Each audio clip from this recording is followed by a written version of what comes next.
Assalamualaikum warahmatullahi wabarakatuh. Pada kesempatan ini saya akan menjelaskan tugas UAS saya yang berjudul Tafsir Ayat Jaminan atau Rohani, yang membahas dasar Al-Quran tentang gadai dalam Islam, khususnya Al-Quran surat Al-Baqarah ayat 283. A'udzubillahi minasyaitonirrajim. Bismillahirrahmanirrahim. Wa in kuntum ala safar wa lam tajidu kadiban falyamin qubuta fa in amina ba'dukum ba'dan falyu'azzil ladhi tumina amanatahu walyattaqillaha rabbah wa la taqdumu syahadah wa man yaqtumha fa innahu atimun qalbu wallahu bima ta'maluna alim. Nah, yang artinya itu adalah jika kamu dalam perjalanan dan tidak mendapatkan seorang penulis, maka hendaklah ada barang jaminan yang dipegang. Tetapi jika sebagian kamu mempercayai sebagian yang lain, maka hendaklah yang dipercaya itu menunaikan amanatnya dan hendaklah ia bertakwa kepada Allah Tuhannya. Dan janganlah kamu menyembunyikan kesaksian. Barang siapa yang menyembunyikannya, maka sungguh hatinya berdosa. Allah Maha mengetahui apa yang kamu kerjakan.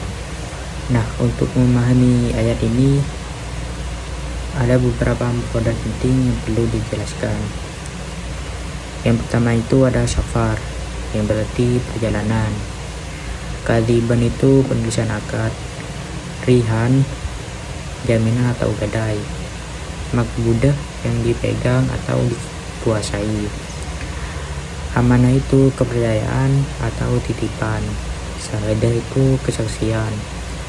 Mufradat ini menunjukkan bahwa ayat berbicara tentang akad, utang-utang, jaminan, dan amanah dalam muamalah. Dan ada juga sebabun nuzul dari surat Al-Baqarah tersebut. Dijelaskan bahwa tidak ada sebab khusus yang secara langsung melatar belakangi turunnya Al-Quran surat Al-Baqarah ayat 283. Namun ayat ini berkaitan erat dengan ayat sebelumnya, Al-Quran surat Al-Baqarah ayat 282 yang membahas percatatan utang piutang. Menurut para ulama tafsir, ayat 283 turun sebagai pelengkap ayat 282, yaitu ayat 282 tersebut menganjurkan percatatan dan saksi dalam utang piutang. Sedangkan ayat 283 ini memberikan solusi alternatif jika percatatan tidak memungkinkan, khususnya saat safar, yaitu dengan rokan jaminan. Hal ini menunjukkan fleksibilitas syariat Islam yang mengatur muamalah. Ada juga tafsir ayat, yaitu ada 4. Yang pertama itu ada makna umum ayat. Makna umum ayat ini adalah ulama tafsir menjelaskan bahwa ayat ini mengatur cara bermuamalah yang adil dan aman, khususnya dalam transaksi utang piutang agar tidak menimbulkan perselisihan. Yang kedua itu ada kebolehan rohan.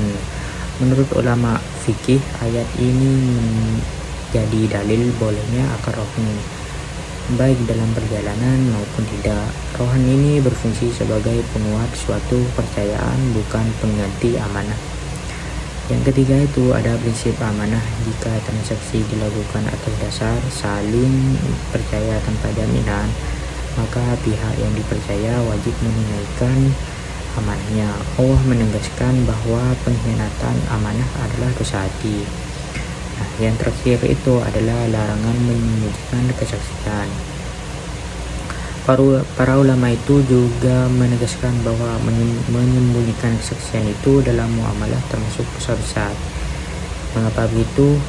Karena merusak keadilan dan merugikan suatu pihak lain. Tafsir ini sejalan dengan praktik Nabi Muhammad SAW yang pernah menggadaikan baju besinya kepada orang Yahudi. sebagaimana disebut dalam hadis riwayat Bukhari dan Muslim. Nah, ada juga kesimpulannya. Berdasarkan pembahasan Al-Quran surat Al-Baqarah ayat 283 ini dapat disimpulkan bahwa yang pertama itu rohan gadai diperbolehkan dalam Islam sebagai jaminan hutang. Yang kedua itu ada rohan berfungsi untuk menjaga hak belah pihak. Yang ketiga itu ada Islam mengedepankan keadilan, transparansi, dan amanah dalam bermuamalah. Yang keempat itu ada ayat ini menjadi dasar berkembangnya praktik gadai syariah di lembaga keuangan. Yang kelima itu ada perbedaan pendapat dan ulama terkait pemanfaatan barang gadai menunjukkan keluasan fikih Islam. Mungkin hanya ini yang dapat saya sampaikan. Saya mohon maaf. Wassalamualaikum warahmatullahi wabarakatuh.